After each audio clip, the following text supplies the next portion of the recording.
ప్రభుత్వం ధ్వని కాలుష్యాన్ని నివారించడానికి ఇటీవల తీసుకొచ్చిన ప్రత్యేక చట్టం మాదిరిగా ఆంధ్రప్రదేశ్ ప్రభుత్వం కూడా వెంటనే ధ్వని కాలుష్యాన్ని నివారించేందుకు చట్టం రూపొందించి అమలు చేయాలని, మతాలకు అతీతంగా అన్ని ప్రార్థనా మందిరాల్లో మైకులు 55 డెసిబుల్స్ కి మించకుండా వినియోగించాలని, డీజే సౌండ్లను కూడా అతి తక్కువ స్థాయిలో వినియోగించాలని, శబ్ద కాలుష్యాన్ని నివారించడానికి పచ్చదనాన్ని పెంపొందించాలని, వ్యక్తిగత వాహనాలను తగ్గిస్తూ పబ్లిక్ ట్రాన్స్పోర్ట్ ని పెంచాలని జనచైతన్య వేదిక నిర్వహించిన చర్చా గోష్ఠిలో వక్తలు అభిప్రాయపడ్డారు.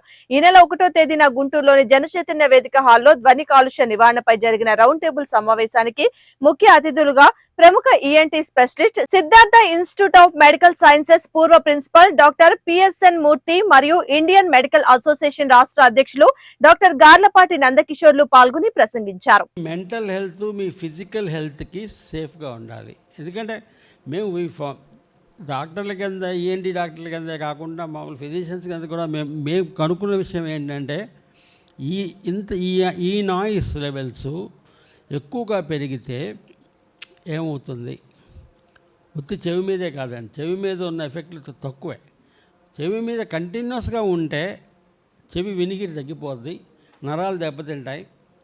దీన్ని సెన్సరీ న్యూరల్ హియరింగ్ లాస్ అంటాము. దీనికి ట్రీట్మెంట్ లేదు. దీనికి మీరు ఎవరెక్కడ వచ్చినా కూడా మేము ఇచ్చేది మీకు హియరింగ్ ఎయిడే. అట్లా కాకుండా కొన్ని సౌండ్స్ని అయితే మనం ప్రివెంట్ చేయగలం. మనం ప్రివెంట్ చేయగలిగిన వాటిని ఎలా ఏం చేయాలి, మనం దానికి మనం ఏం చేయాలి, గవర్నమెంట్ ఏం చేయాలి అనేది దీని మీద చాలా డిస్కషన్ జరిగింది. ఇది ఒక ఐఎంఎస్ దీనికి ఒక స్టాండింగ్ కమిటీ కూడా వేసింది. దీని మీద ఐఎంఏ నేషనల్ స్టాండింగ్ కమిటీ ఉంది.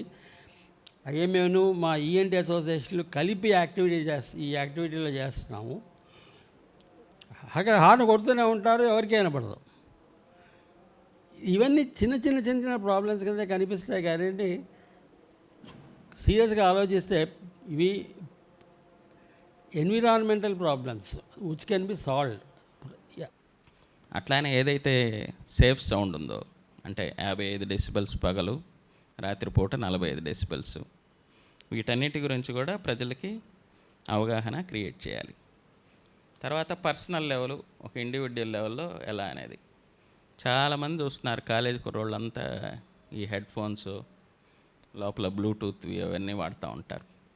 వాటి వల్ల కూడా చాలామంది యంగ్స్టర్స్ వస్తున్నారు. హియరింగ్ ప్రాబ్లం డస్ట్ పడకుండా చేస్తుంది, అంత అవసరం లేకపోయినా. ఎందుకంటే ఇయర్కి ఆటో క్లీనింగ్ పవర్ ఉంటుంది. సో కాటన్ వాడచ్చు, లేకపోతే ఇయర్ ప్లగ్స్ వాడచ్చు.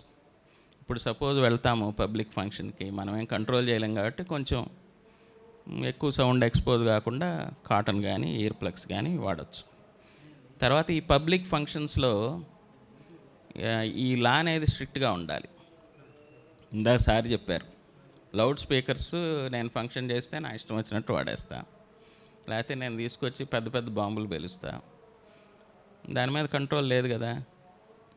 సో దాన్ని స్ట్రిక్ట్గా లా ఇంప్లిమెంటేషన్ అనేది ఇక్కడ ఎవరైతే అధికారులు ఉన్నారో, ప్రభుత్వం ఉన్నారో వాళ్ళ మీద వస్తుంది. రకరకాల చర్యలు తీసుకోవడానికి సిద్ధమవుతున్న పరిస్థితి. పంపిస్తున్నాడు, లీగల్గా పంపిస్తున్నా అంటే అంత ఇల్లీగల్. సో లంచం ఎంత ప్రమాదకరం, ఈ ధ్వని కాలుష్యం కూడా అంత ప్రమాదకరం. దాన్ని బాగా గుర్తించాలి మనం. ఇట్లాంటి సందర్భాలు అదే మాదిరిగా ఇందాక సార్ చెప్పినట్టుగా, పటేల్ జీ గారు చెప్పినట్లుగా అవేర్నెస్ ఇంపార్టెంట్. మీటింగ్ అయిపోయింది. Thank you. చివరిగా పెద్దలు రిటైర్డ్ లెక్చరర్ నారాయణ రెడ్డి గారిని మాట్లాడతారు. వారి ఉపన్యాసం అనంతరం మనం ఈ సమావేశాన్ని ముగించుకుందాం.